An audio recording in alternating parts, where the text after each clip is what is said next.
हाँ जी बेटा जी, अस्सलाम वालेकुम। स्टूडेंट्स कैसे हो आप सब लोग? ठीक हो बेटे? अगर मेरी आवाज़ बिल्कुल क्लियर आ रही है कंफर्मेशन दीजिएगा by raising your hands. Can you listen me clearly? Okay, thank you बेटा। अच्छा, अब आप मुझे ये बताइए, लास्ट लेक्चर में बेटे आपको असाइनमेंट मिली थी कि जो करंट चैप्टर हम कर रहे हैं, चैप्टर नंबर 3, उसके एमसीक्यूज आपने ट्राई करने थे। क्या आप सब लोगों ने एमसीक्यूज ट्राई किए? नो? अगर ट्राई की, ओके, मुगीज आमिर ने ट्राई किए, ओके जी, बाकी स्टूडेंट्स ने ट्राई किए। जो इश्यूज हैं पहले वो मेरे साथ वन बाय वन सब ने कोशिश की। गुड। अब वन बाय वन आप हैंड रेस करते चले जाओ, और जिन जिन क्वेश्चंस में प्रॉब्लम्स हैं, कुछ नई टर्म्स भी एमसीक्यूज में आई होंगी, डेफिनेटली जो चैप्टर में उसने डिस्कस नहीं की होंगी एमसीक्यूज में डाल दी होंगी।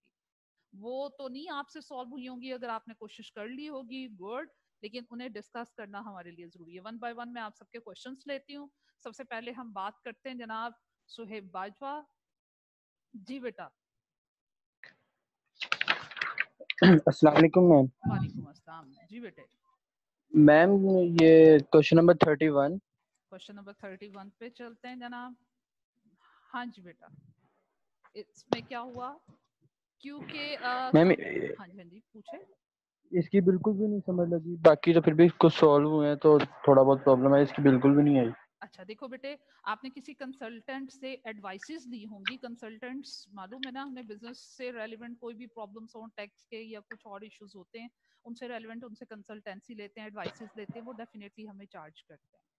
तो ये हमारा एक्सपेंस है, कंसल्टेंसी चार्जेस। वो कहता है कि हमने इसको डेबिट किया, एक्सपेंस है इसलिए डेबिट हुआ, गुड। लेकिन आपने इसके अंगेंस्ट में क्रेडिट किया अकाउंट्स पेएबल को, इट मींस के कंसल्टेंसी चार्जेस का बिल आया, अभी आपने पे नहीं किया। इसका अकाउंटिंग इक्वेशन पे क्या इफेक्ट होगा? तो बेटे आपको बिल आया है कंसल्टेंसी चार्जेस, आपने लिए एक्सपेंस है, एक्सपेंस का इफेक्ट क्या देते हैं? कैपिटल को हम कम कर देते हैं। कैपिटल में से एक्सपेंसेस को रिड्यूस करेंगे, जो कैपिटल के बैलेंस को डिक्रीज करेंगे। लेकिन अब आपने चार्जेस ले, कंसल्टेंसी ले ली, सर्विस ले लिए, पेबल को क्रेडिट किया, इसका मतलब पेमेंट नहीं की, आपकी लाइबिलिटी रेस हो गई अकाउंट्स पेबल के नाम से, लाइबिलिटी इंक्रीज हो गई, और एक्सपेंस की वजह से आपका कैपिटल का बैलेंस डिक्रीज हो गया। ठीक है बेटे? मतलब सी ऑप्शन इसका बेस्ट, ठीक है।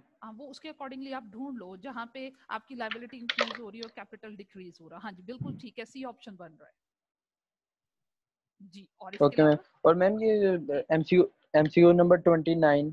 चलें जी, 29 पे आता है। बाकी स्टूडेंट भी गौर से सुनते जाएं, उनके प्रॉब्लम्स भी पॉसिबल है यही हो, वो साथ साथ उनके भी सॉल्व होते चले जाएंगे, टिक लगाते जाइए। 29 पे आते हैं इसमें जनाब। Ma'am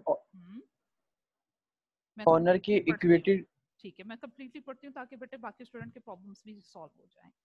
If during the accounting period assets increased by 7 million and owner's equity decreased by 3 million, then the liability must have. Okay जी, ये देखो बेटे इसमें क्या है, इस तरह के और क्वेश्चंस भी होंगे यहाँ पे। यहाँ यूं लिख लीजिए, हमें मालूम है कि अकाउंटिंग इक्वेशन की both sides must be equal, assets must be equal to capital plus liabilities. अब वो क्वेश्चन में क्या कहता है कि जनाब किसको इंक्रीज कीजिए, कौन सा था 29? ओके जी बेटा, वो कहता है कि एसेट्स को अगर इंक्रीज हो रहे हैं बाय 7 मिलियन, अगर अकाउंटिंग इक्वेशन की लेफ्ट साइड 7 मिलियन से बढ़ी है तो राइट साइड भी बढ़नी चाहिए। लेकिन राइट साइड पे वो बता रहा है कि जनाब आपका कैपिटल 3 मिलियन से डिक्रीज कर रहा है, तो इसको इक्वल करने के लिए फिर क्या किया जाए? इसको इक्वल करने के लिए जरूरी है कि जनाब 10 मिलियन से अगर मेरी लाइबिलिटी इंक्रीज होगी तो इस तरफ नेट इफेक्ट मेरे पास कैपिटल प्लस लाइबिलिटीज को देखेंगे, नेट इफेक्ट यहाँ पे भी 7 मिलियन का रह जाएगा, क्योंकि नेगेटिव 3 मिलियन प्लस 3 मिलियन को कैंसल आउट करेगा तो 7 मिलियन इंक्रीज होगा। इट मींस के अकाउंटिंग इक्वेशन को बैलेंस करने के लिए इस सिचुएशन में 10 मिलियन से आपकी लाइबिलिटी बढ़ेगी तो ये इक्वेट होगा। मैम यही मैंने पूछना था, ये 10 मिलियन क्यों बढ़ेगी? देखो अगर ये कोई और अमाउंट पुट करके देखो, आपकी बेटे क्या अकाउंटिंग इक्वेशन की बोथ साइड्स टैली कर रही है? ऑप्शन को मैम देखे ये बगैर इक्वेशन पहले सॉल्व करना है ना उसको। इक्वेशन के जरिए तो हो रहा है सॉल्व उस तरह, वैसे सेंस के जरिए मैं कह रहा था तो बहुत सारी ट्रांजैक्शंस के नेट इफेक्ट ये होंगे ना, हमने तो उसको बैलेंस करके बताना है कि जनाब इक्विटी अकाउंटिंग इक्वेशन को बैलेंस ये तब होगी अगर लायबिलिटीज 10 मिलियन से बढ़े। जी ठीक। ठीक है, और कोई बेटे क्वेश्चन? मैम 16 पे आते हैं जनाब, सबके क्वेश्चंस वन बाय वन लेंगे। चलें जनाब 16 पे आते हैं। इसमें क्या फरमाते हैं? 1 जनवरी 2018 आयशा's business assets valued 360, liabilities 240, 31 दिसंबर में ये 1 जनवरी की बात कर रहा है और ईयर एंड पे एसेट्स इतने के प्राइवेट कार इंट्रोड्यूस की इंक्लूड है और after then payables closing drawings profit. चलें ये मैं डिटेल में डिस्कस करती हूँ, ऐसे बहुत से क्वेश्चंस होंगे। देखो बेटे, हमारे पास ईयर के स्टार्ट में जो कैपिटल होता है या एसेट्स और लायबिलिटीज की जो वैल्यूज होती हैं उन्हें कहते हैं ओपनिंग बैलेंस। अब आपका जो ओपनिंग कैपिटल ईयर के स्टार्ट में होगा, ड्यूरिंग द ईयर जो रेवेन्यूज एक्सपेंसेस या profit losses drawings fresh capital वो आपके कैपिटल में एडजस्ट होंगे तो कैपिटल का क्लोजिंग बैलेंस आएगा। बेटे बाकी स्टूडेंट ने भी हैंड रेज किया, मैं वन बाय वन सबके पॉइंट सॉल्व करूंगी। आप ये सुनिएगा, पॉसिबल है कि आपको भी इन एमसीक्यूज में इश्यूज आए हों। तो ईयर के स्टार्ट में हमारा जितना भी ओपनिंग कैपिटल होता है, ये मैं बहुत डिटेल में एमसीक्यूज डिस्कस करूंगी, ये वाला दिस वन एमसीक्यू नंबर 16 ये डिटेल में डिस्कस करते हैं, इससे रेलेवेंट बहुत सारे एमसीक्यूज ऑटोमेटिकली आपके सॉल्व हो जाएंगे।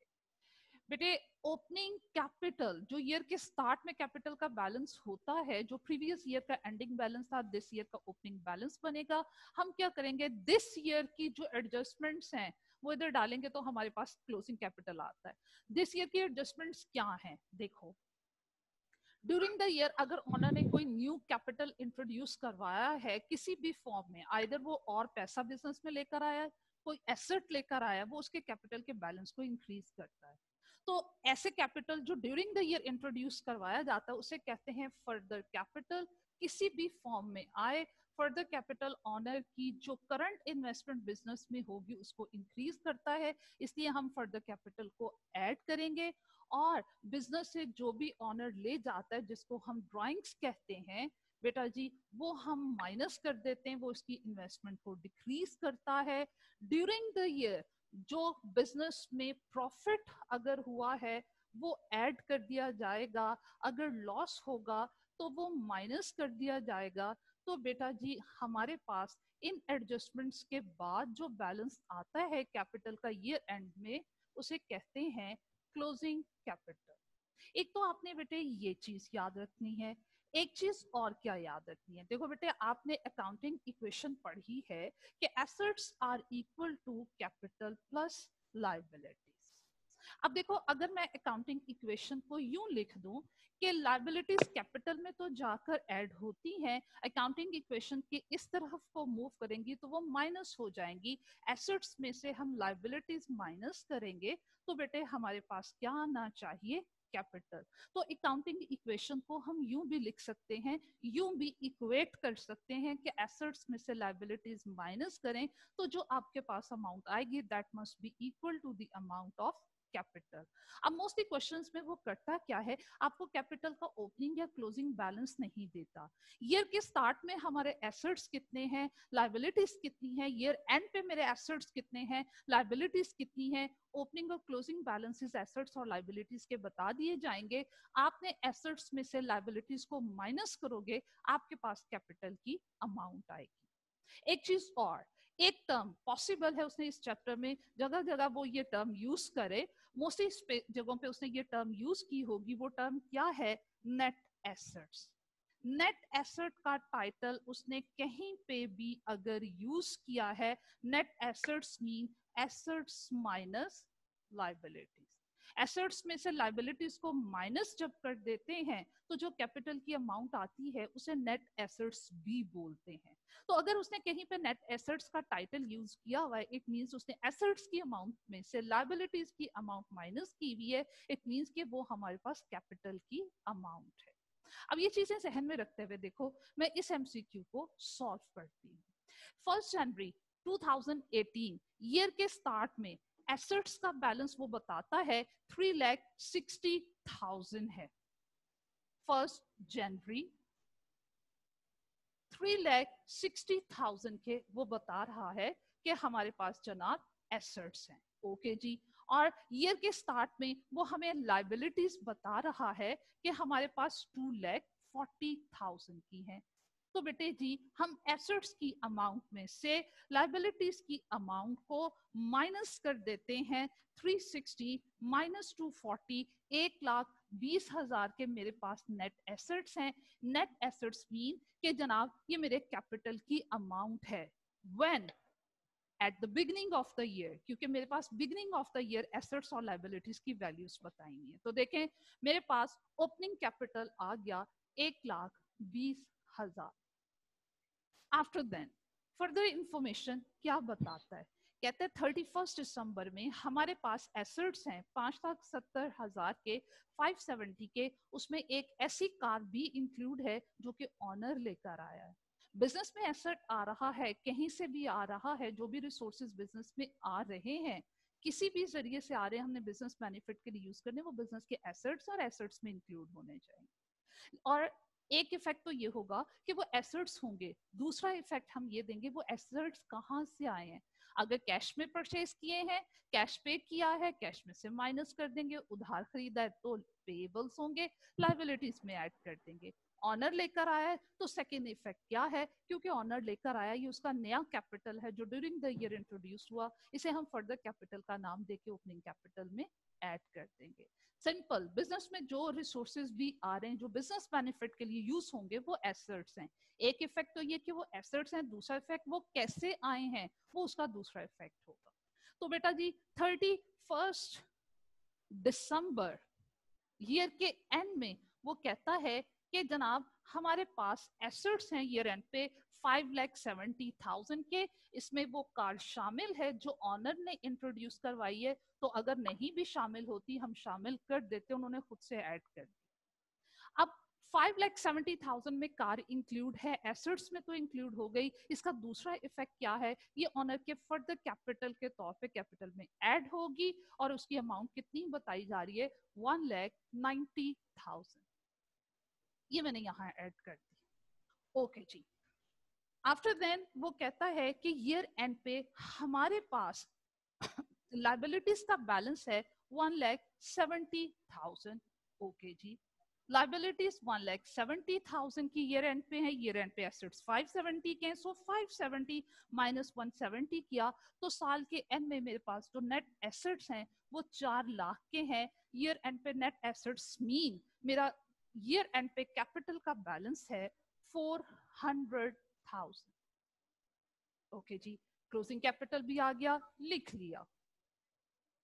आफ्टर देन वो कहता है ऑनर की जो ड्राइंग्स हैं ड्यूरिंग द ईयर वो 27,000 की हैं। ड्राइंग्स हमने इसमें से ओपनिंग कैपिटल में से माइनस करनी होती है। तो बताइए बिजनेस में इन ट्रांजैक्शंस के बाद आपने बताना है कि बिजनेस में प्रॉफिट हुआ या लॉस हुआ। अब वो मैं कैसे फाइंड आउट करूंगी, देखिए मैंने एडजस्टमेंट्स को सॉल्व करना है। मैंने यूं इसको सॉल्व करना है कि जनाब ईयर के स्टार्ट में 1,20,000 1,20,000 का ओपनिंग कैपिटल है, फर्दर कैपिटल 1,90,000 में इसमें ऐड करूंगी, 27,000 इसमें से बेटे हम माइनस करेंगे तो जनाब 2,83,000 का मेरे पास क्लोजिंग कैपिटल होना चाहिए। अगर मेरे पास कोई प्रॉफिट लॉस नहीं है तो it means after the adjustments of these three amounts, 120 में मैंने 190 ऐड किया है, 27,000 माइनस किया है, मेरे पास क्लोजिंग कैपिटल होना चाहिए 2,83,000, but I have the capital of 400,000। इसका मतलब ये है कि जनाब 1,17,000 का मेरा प्रॉफिट है, जिसकी वजह से जो कैपिटल होना चाहिए आफ्टर दीज एडजस्टमेंट 2,83,000 के होना चाहिए था, लेकिन ज्यादा है। इस कितने से ज्यादा है, 1,17,000 से ज्यादा है, इसका मतलब ये मेरा प्रॉफिट है। हाँ जी बेटा, क्लियर हुआ? मैम मैंने ये इसमें मेरा एक चीज थी। हाँ कि ये इसमें लिखा हुआ कि 31 दिसंबर 2018। हाँ जी, इस 5,70,000 के इसके एसेट हो गए थे।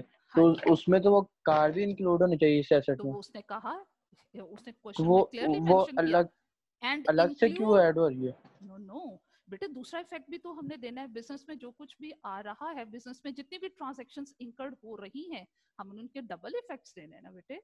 एक इफेक्ट तो ये कि जनाब वो एसेट है, एसेट कार है, बिजनेस में आई है, एसेट एसेट में ऐड होनी चाहिए। और एग्जामिनर इज सेइंग के include her private car in this business. उसे इंक्लूड कर लिया, एसेट्स में अकाउंट फॉर कर लिया, ओके जी। सेकेंड इफेक्ट इसका क्या दें? सेकेंड इफेक्ट जनाब, ऑनर ने इंट्रोड्यूस करवाई हुई है, इसलिए वो फर्दर कैपिटल के तौर पे इसका सेकेंड इफेक्ट आएगा। तो मैम लाइबिलिटी क्रिएट हो जाएगी ऑनर के लिए हाँ, बिजनेस कि की लाइबिलिटी टुवर्ड्स ऑनर बढ़ जाएगी कि जनाब पहले ऑनर ने जब बिजनेस स्टार्ट किया था 1.20 दिया था, 1.90 और आ गया। मैम वो तो मेंशन नहीं हुआ कि मतलब कहाँ पे शो किया देखो मेरी मैंने लाइबिलिटी यहाँ पे। पे, देखो आप अपनी बेटे इस पे स्लाइड पे देखो, सामने स्क्रीन पे देखो, मैंने फर्दर कैपिटल के ऑपोजिट 1,90,000 लिखा। ड्यूरिंग द ईयर ऑनर जो भी लेकर आता है वो उसका फ्रेश कैपिटल, न्यू कैपिटल होता है, वो अपने ओपनिंग कैपिटल में ऐड कर दे। जी मैम। ये उसका सेकेंड इफेक्ट है। एक इफेक्ट वो ले चुके, कहता है हमने एसेट में इंक्लूड कर दिया। और मैम ये लास्ट क्वेश्चन है, क्वेश्चन नंबर 8। क्वेश्चन नंबर 8 पे चलते हैं जनाब। जी जनाब, क्वेश्चन नंबर 8 पे आइए जी, बताओ बेटे। जॉन इसमें मैम इंट्रोड्यूस ये हिज कार, सेम थोड़ा वही चीज एक्सप्लेन है, कर। सेम वही चीज है। देखो जॉन ने क्या किया, इंट्रोड्यूस की his car into the business. Owner business में कार लेकर आ रहा है, कार एसेट है, एक तो वो एसेट्स में इंक्लूड होगी, ऑनर लेकर आ रहा है उसके कैपिटल में भी ऐड होगी, तो एसेट्स और कैपिटल दोनों का बैलेंस बढ़ जाएगा। तो ये लाइबिलिटी वही वाली बात आ गई फिर। नहीं बेटे, ऑनर लेकर अगर तो मैंने कहीं बाहर से खरीदी होती और पैसे अदा ना किए होते, उधार खरीदी भी होती, तो एसेट में ऐड होना था, दूसरा इफेक्ट ये लेना था, उसे लाइबिलिटीज में लिखना था। लेकिन हम उधार तो नहीं खरीद रहे कहीं बाहर से, ऑनर खुद लेकर आ रहा है। जी मैम हो गया क्लियर। क्लियर हो गया? चले अब बाकी स्टूडेंट जी के क्वेश्चंस की तरफ आते हैं बेटे।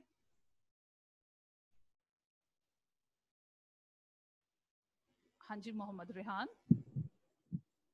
मैम ये क्वेश्चन नंबर 9 था कि क्वेश्चन नंबर 9 की तरफ आते हैं बेटे। यहाँ पे है, Asif provided following balances at the end of July 2018।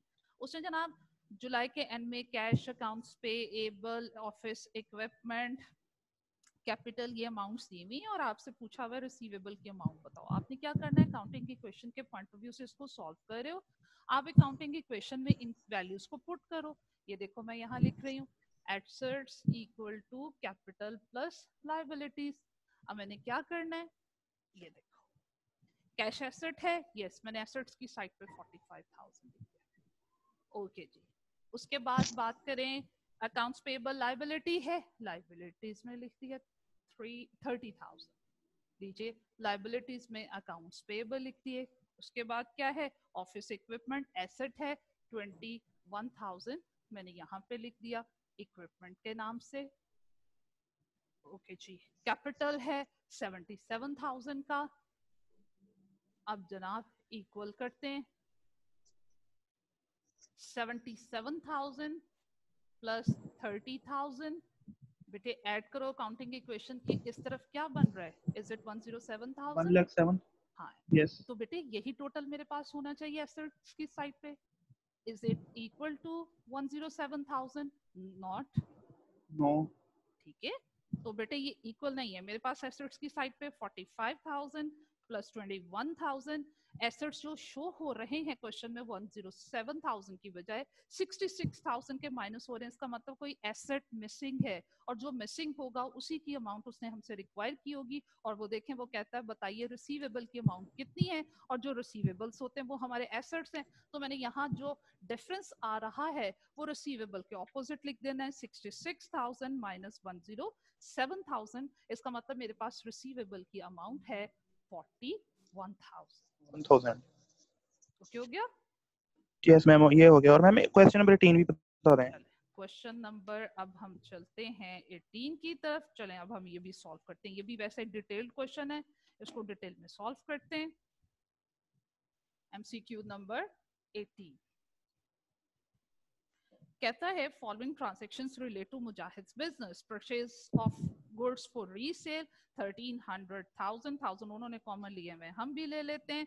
इसके अलावा Mujahid injects long term capital into the business, Mujahid owner है वो फर्दर कैपिटल बिजनेस में ला रहा है 1400 का, रेंट की पेमेंट की है, रेंट हमारा एक्सपेंस है, Mujahid withdraw cash from the business, drawing sales on credit basis 1200, goods sold on 7th May originally cost 600,000 at the start of the week, assets 15.7 million, liabilities this one, at the end of the week आपको capital की amount. Okay जी, इसमें भी देखो बेटे year के start में आपको assets और लाइबिलिटीज की अमाउंट गिवन है, हम क्या करेंगे एसेट्स में से लाइबिलिटीज को माइनस करेंगे, हमारे पास ओपनिंग कैपिटल आएगा, वो मैं लिख लेती हूँ, ये देखो बेटे उसको लिख लेते हैं, ओपनिंग कैपिटल वो मेरे पास कैसे आ रहा है, ईयर के स्टार्ट में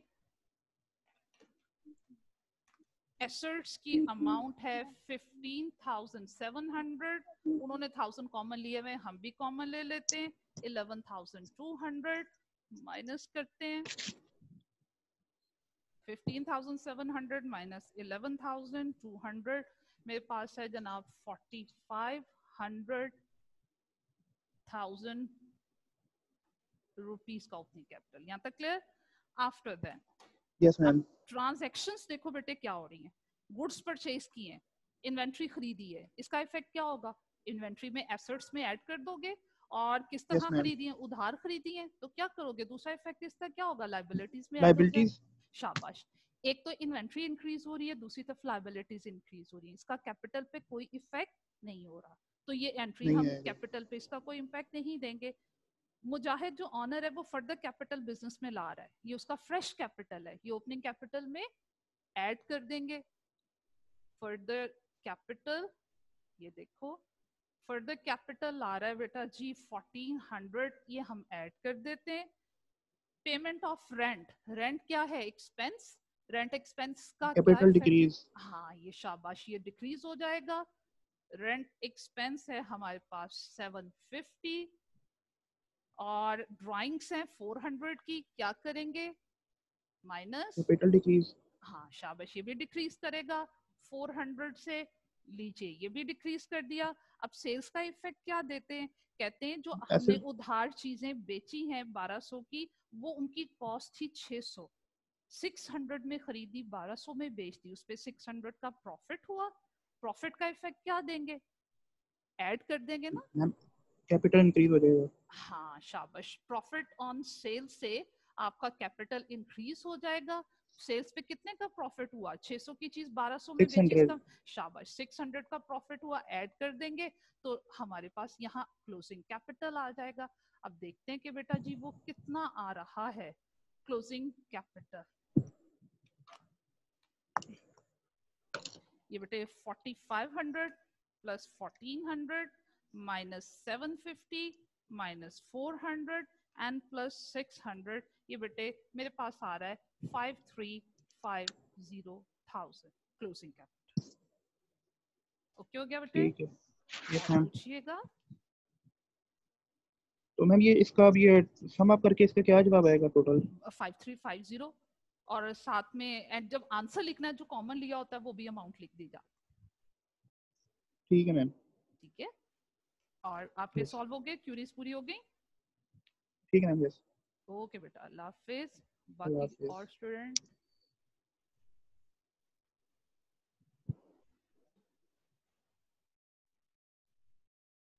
हाँ जी हमजा। अस्सलाम वालेकुम मैम। वालेकुम अस्सलाम जी बेटे। मैम एमसीक्यू नंबर 26 में मैंने पूछना था कि नेट वर्किंग कैपिटल क्या होता है? चलो वो मैं आपको बताती हूँ। अभी हमने नई टर्म सीखी है कि बेटे अगर वो कहे टर्म यूज करे नेट एसेट्स, तो नेट एसेट्स किसके इक्वल होते हैं? Total assets minus total liabilities. और ये अमाउंट अल्टीमेटली नेट एसेट्स की अमाउंट किसके इक्वल होगी? कैपिटल के इक्वल। कैपिटल के। हाँ, अब देखो एसेट्स और लायबिलिटीज हमने दो तरह की पढ़ी हुई है ना बेटे। एसेट्स आपके करंट भी हो सकते हैं, नॉन करंट भी हो सकते हैं, इसी तरह लायबिलिटीज आपकी करंट भी हो सकती हैं और नॉन करंट भी हो नॉन सकती करंट है। भी हो सकता अगर यहाँ मैंने लिखा हुआ है सिंपल एसेट्स एंड लायबिलिटीज और मेंशन नहीं किया हुआ है कि कौन से एसेट्स कौन सी लायबिलिटीज, सिंपल जहाँ पे वर्ड यूज हुआ assets and liabilities mean total assets minus total liabilities inclusive of current and non current. लेकिन अगर मैं सिर्फ करंट एसेट्स में से करंट लायबिलिटीज को जो माइनस करूंगी तब मेरे पास जो नेट करंट एसेट्स आएंगे, या तो हम उनको बोलते हैं नेट करंट एसेट्स, और या फिर इनके लिए एक और टर्म यूज होती है, इन्हें हम बोलते हैं सिंपल वर्किंग कैपिटल या फिर नेट वर्किंग कैपिटल भी इसी को बोलते हैं। तो मैम इसे वर्किंग कैपिटल क्यों कहते हैं? वर्किंग कैपिटल देखो, current assets includes what? Current assets में बेटे आपकी इन्वेंट्री, आपके डेटर्स, आपका कैश। करंट लायबिलिटीज में मेजर आपकी लायबिलिटी अकाउंट्स पेएबल। अब बेटे ये जो मेजर हेड हैं ये बिजनेस के बेसिक ऑपरेशन से रिलेट करें। देखें, मैं अगर एज अ ट्रेडर काम कर रही हूँ, चीज खरीद रही हूँ, बेच रही हूँ, मैंने चीजें खरीदी, इन्वेंट्री परचेज की, इन्वेंट्री मेरा करंट एसेट। दूसरा इफेक्ट क्या है? अगर कैश पे खरीदी है, कैश माइनस कैश क्या है? एसेट। और अगर उधार खरीदी है तो इसका दूसरा इफेक्ट क्या होगा? Accounts payable. मैंने खरीदी हुई चीजें बेची हैं, कैश पे बेची हैं, तो क्या होगा? इन्वेंट्री में से माइनस, इन्वेंट्री क्या है? एसेट। कैश पे बेची है, पैसे आए कैश में ऐड। उधार बेची है अगर मैंने, इन्वेंट्री माइनस होगी, दूसरा हेड इसके ऑपोजिट अकाउंट रिसीवेबल क्रिएट हो जाएगा, और अकाउंट रिसीवेबल मेरा क्या है? Current asset. तो बिजनेस के बेसिक ऑपरेशन में जो मेरा पैसा वर्किंग कंडीशन में है, बिजनेस के बेसिक ऑपरेशन में इंगेज्ड है, वो मेरा कैपिटल जो बिजनेस के बेसिक ऑपरेशंस को डील कर रहा है, वर्किंग कंडीशन में है इस वक्त, वो कैपिटल की अमाउंट कहलाती है वर्किंग कैपिटल। और बिजनेस के बेसिक ऑपरेशन से जो जुड़े हुए एसेट्स और लायबिलिटीज होते हैं वो current assets and current liabilities हैं। जो बाकी आपका सरमाया है वो लॉन्ग टर्म सोर्सेज से आया है और लॉन्ग टर्म एसेट्स में वो इन्वेस्ट है, वो पैसा अभी आपका वर्किंग कंडीशन में नहीं है, इसलिए हम इसे वर्किंग कैपिटल का नाम दे देते हैं। Okay ma'am. और मैम इसके बेनिफिट्स में लिखा हुआ था कि it shows companies liability ability to pay company's liquidity, ability to pay liabilities and operational efficiency.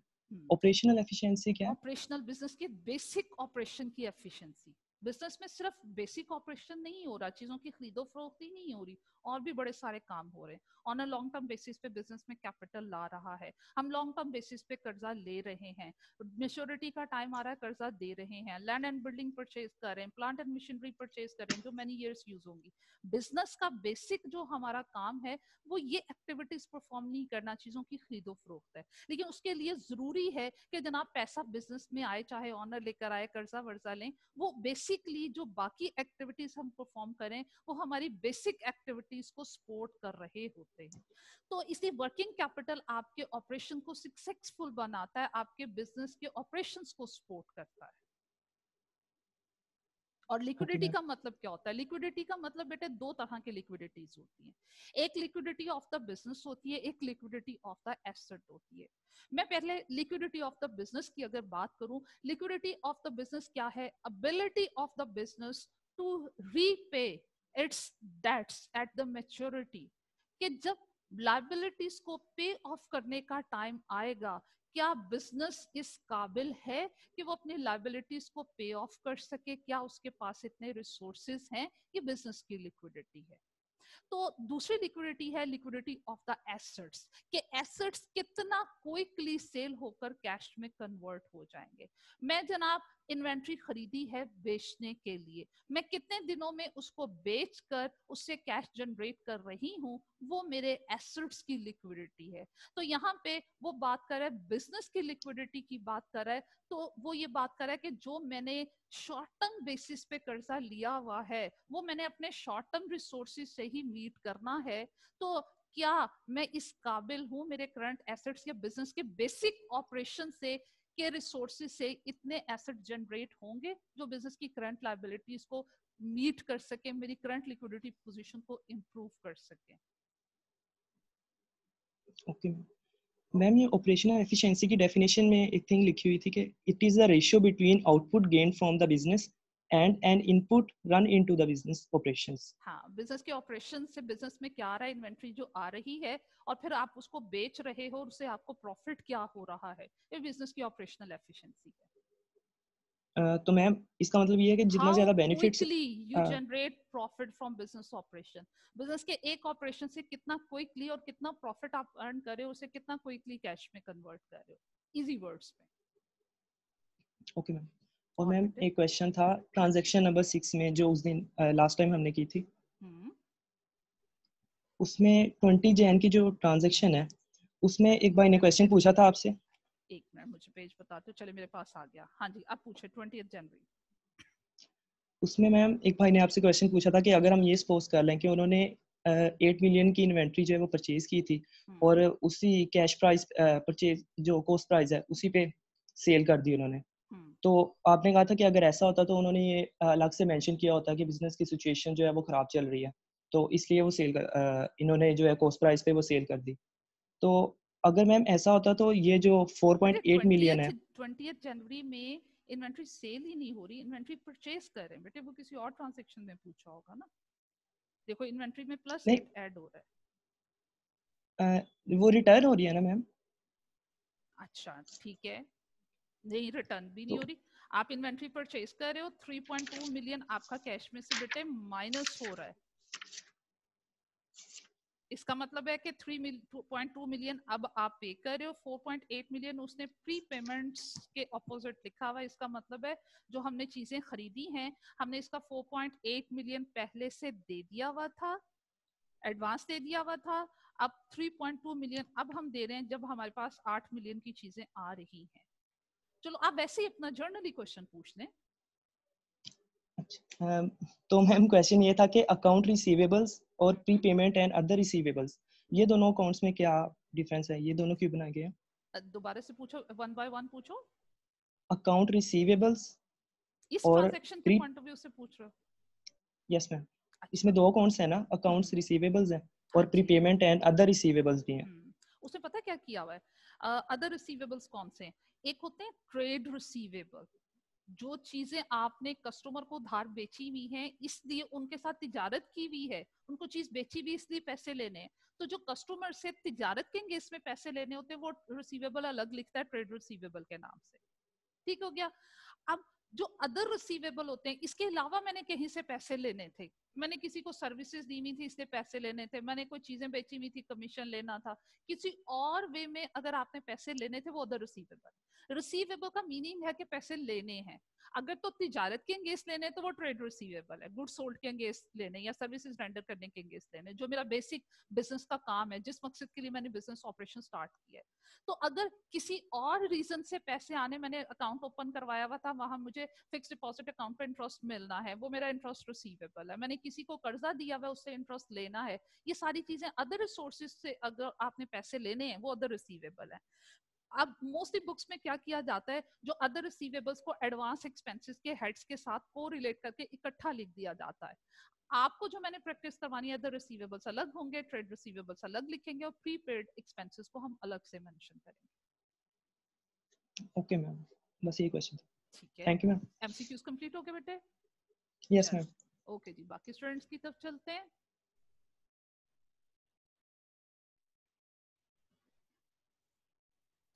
हाँ जी हामिद बेटे.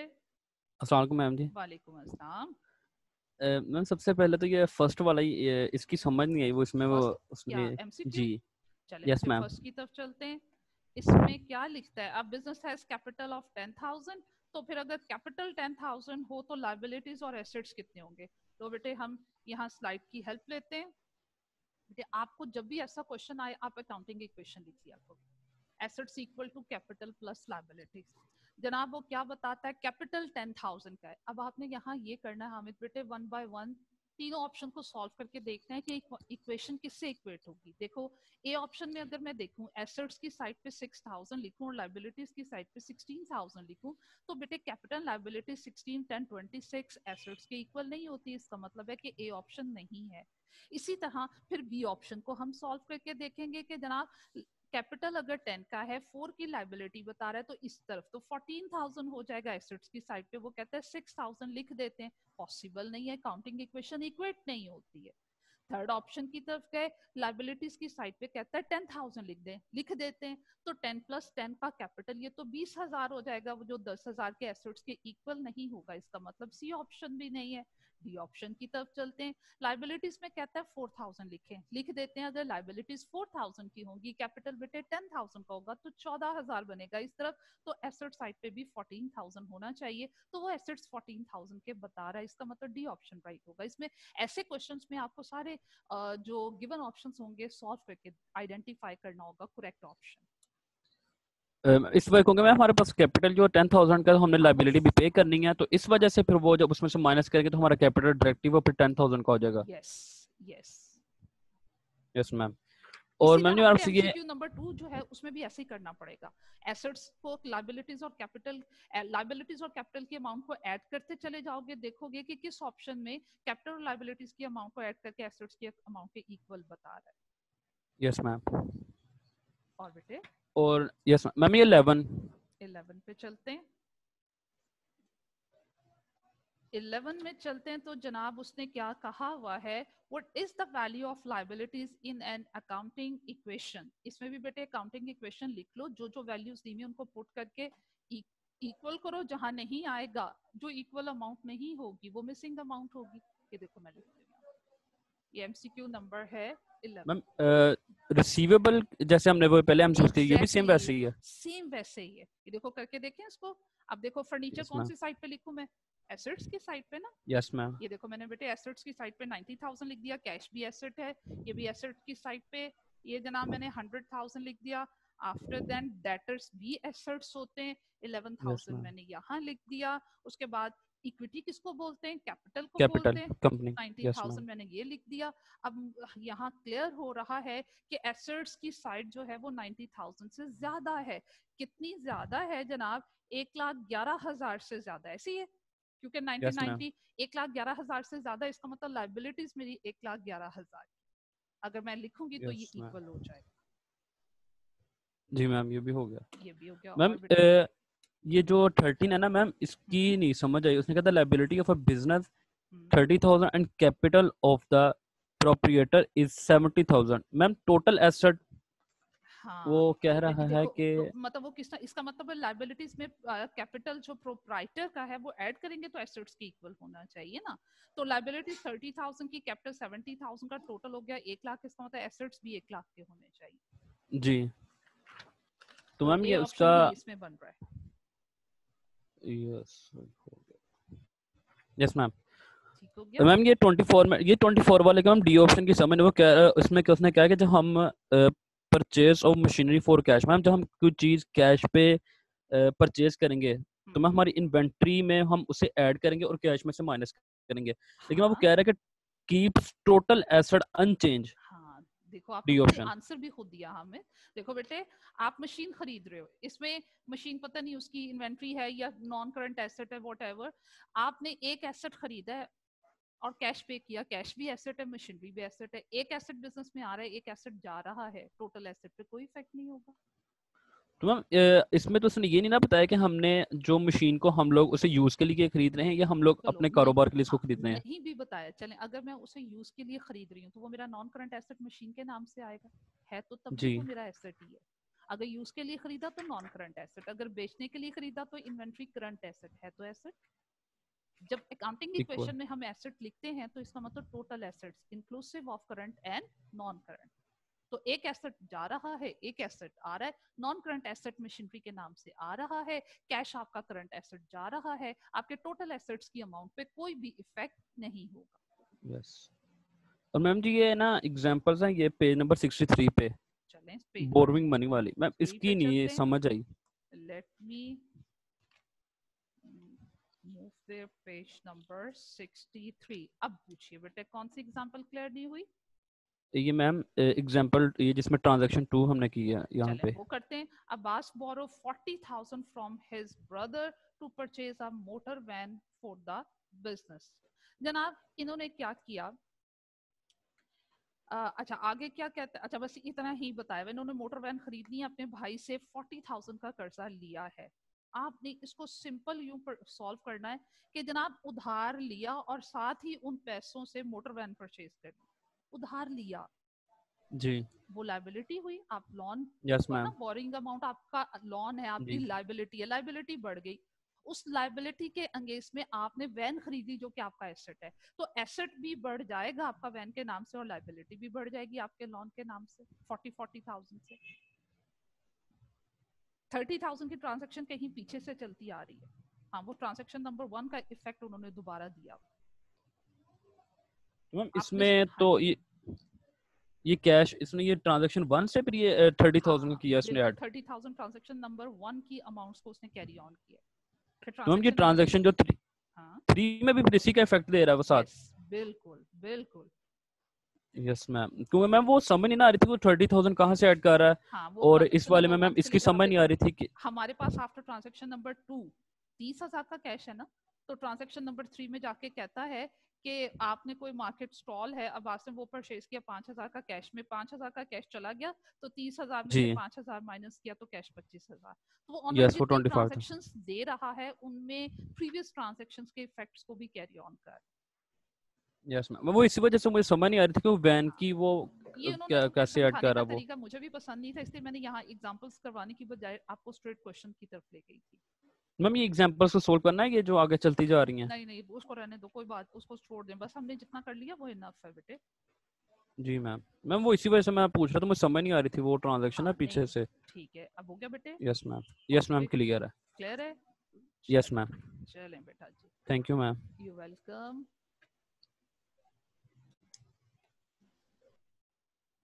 हम अच्छा हम अब जी बेटा हमजा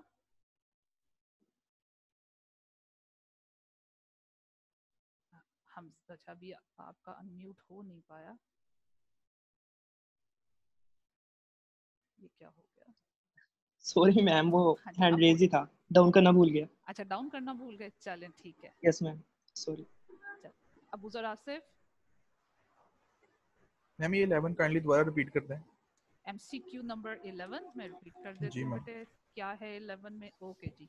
इसमें देखो बेटे एसेट्स और कैपिटल की अमाउंट्स दी हुई है। फर्नीचर जी कैश और डेटर्स ये तीनों आपके एसेट्स हैं, और जी कैपिटल इक्विटी आपका कैपिटल है वो अमाउंट दे दी हुई है, लाइबिलिटीज की अमाउंट पूछी है। तो आपने अकाउंटिंग इक्वेशन को इक्वेट कर लेना, assets must be equal to the amount of capital and liabilities. एसेट्स का टोटल किया, उसमें से कैपिटल को माइनस किया, लाइबिलिटीज की अमाउंट आ गई। जी मैम। और बेटा मैम ये 10 बता दें जरा। 10 की तरफ चलते हैं। 10 में क्या है, Star has following assets and liabilities at 31 July 2018। Okay जी 31 जुलाई को उसने एसेट्स और लायबिलिटीज की आपको डिटेल दे दी। बिल्डिंग आपका एसेट है, रिसीवेबल आपका एसेट है, कैश एसेट है, पेबल्स लायबिलिटीज हैं। ड्यूरिंग द मंथ हमारा प्रॉफिट 7200 है, ड्राइंग्स 2750 की हैं। कैपिटल का ओपनिंग बैलेंस उसने पूछा हुआ है। देखो बेटे उसने आपको एसेट्स और लायबिलिटीज मंथ एंड पे बता दी हुई है। जब हम मंथ एंड पे एसेट्स में से लायबिलिटीज को माइनस करेंगे, हमारे पास मंथ एंड का कैपिटल का बैलेंस आ जाएगा, क्लोजिंग कैपिटल आ जाएगा। अब क्लोजिंग ए, कैपिटल की अमाउंट आ जाएगी, उसमें आपने प्रॉफिट और ड्राइंग्स की एडजस्टमेंट वर्किंग बैक करनी है, आपके पास ओपनिंग कैपिटल की अमाउंट आएगी। देखो ये मैं आपके सामने अभी सॉल्व करती हूँ।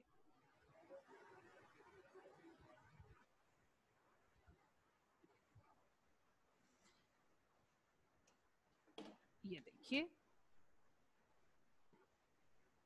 31 जुलाई 31 जुलाई में मेरे पास मैंने एसेट्स में से लाइबिलिटीज को माइनस करके कैपिटल की अमाउंट फाइंड आउट करनी है। एसेट्स में है बेटे मेरे पास 15,000 की बिल्डिंग है, 7,500 का मेरे पास रिसीवेबल है, कैश मेरे पास 3,500 है, ये मेरे पास एसेट्स हैं, पेबल्स मेरी लाइबिलिटीज हैं। इसमें से 5,000 को माइनस करेंगे, हमारे पास कैपिटल की अमाउंट आएगी। तो चलिए ऐड करते हैं, 15,000 प्लस 7,500 प्लस 3,500। एसेट्स है मेरे पास बेटे 26,000 के, और लाइबिलिटीज हैं 5,000 की, माइनस किया तो 21,000 का मेरे पास क्लोजिंग कैपिटल है। अब नॉर्मली हमने क्लोजिंग कैपिटल फाइंड आउट करना होता है और ओपनिंग कैपिटल गिवन होता है।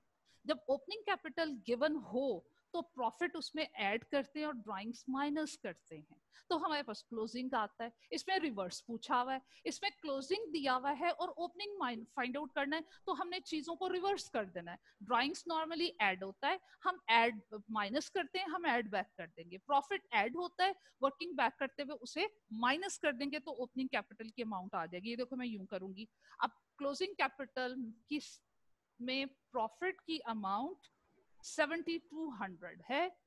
जब ओपनिंग कैपिटल से स्टार्ट करें तो प्रॉफिट उसमें ऐड करते हैं ताकि मेरे पास क्लोजिंग कैपिटल आ जाए। यहाँ क्लोजिंग कैपिटल गिवन है, वर्किंग बैक करनी है तो प्रॉफिट की अमाउंट को मैं माइनस कर दूंगी और ड्राइंग्स की अमाउंट को, क्योंकि हम माइनस करते हैं यहाँ उल्टा चलना है, तो ड्राइंग्स की अमाउंट को ऐड कर देंगे 2750 को। तो बेटा जी मेरे पास लीजिए ओपनिंग कैपिटल आ जाएगा। अब वो कितना आ रहा है, 21,000 माइनस 7200 प्लस 2750, ये मेरे पास आएगा 16,550। जी बेटे क्लियर हुआ? जी मैम। और मैम ये 5 है, ये जो प्रीवियस आपने क्वेश्चन किए हैं 2-3, हाँ ये जी, उसी तरह ही करना है, ये उसी तरह ही करना है? बिल्कुल ओके मैम, ओके मैम, मैं कर लूंगा इंशाल्लाह। हो जाएंगे। ओके बेटा, जी अल्लाह मैम। हाफिज। बाकी स्टूडेंट्स के प्रॉब्लम्स, अब इससे देखो बेनिफिट क्या होगा, आप लोगों ने खुद से ट्राई किया था, अब ये चीजें कभी भूलेंगी नहीं। अच्छा बेटा अबूजर आसिफ, अच्छा उन्होंने हैंड लोड। अस्सलाम वालेकुम मैम। वालेकुम अस्सलाम जवाद। मैम 16 को रिपीट कर देंगे 16 क्वेश्चन को नंबर रिपीट 16। कर देते हैं बेटे, अभी 16 यस को मैम, रिपीट कर देते हैं। मैं ये स्लाइड भी निकालती हूँ, मेरे पास अभी वो अवेलेबल होगा। Yes ma'am. ये देखो मैं आपको भी सामने शो, आप पूछ रहे हो 16। Yes ma'am.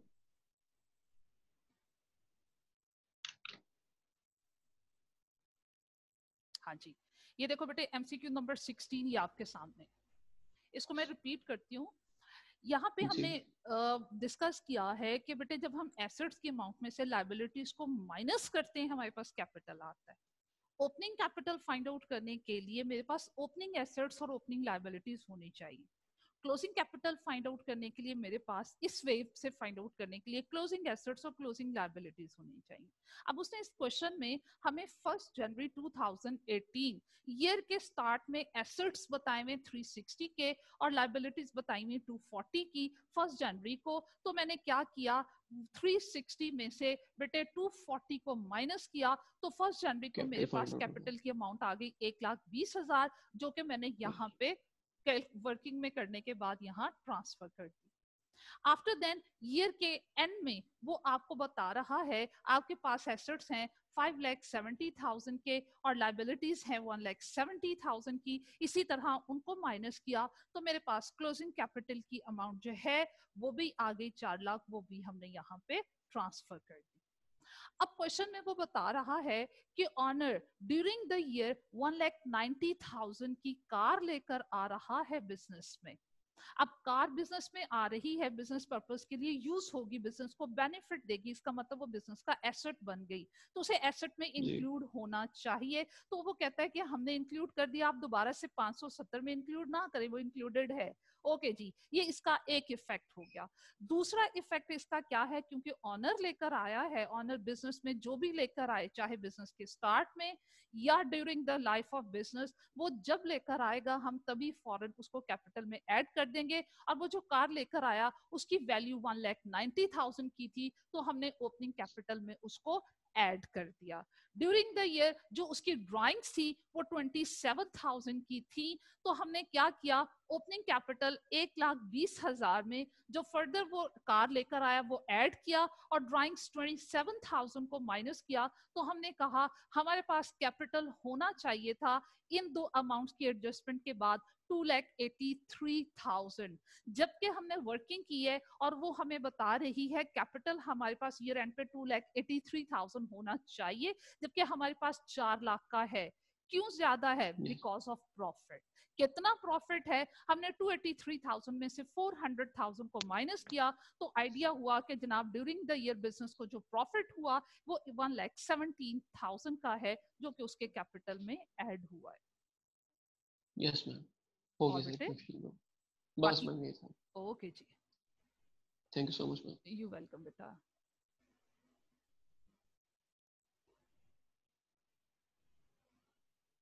हाँ जी अलियान, अलियान मैम 28 एंड 30।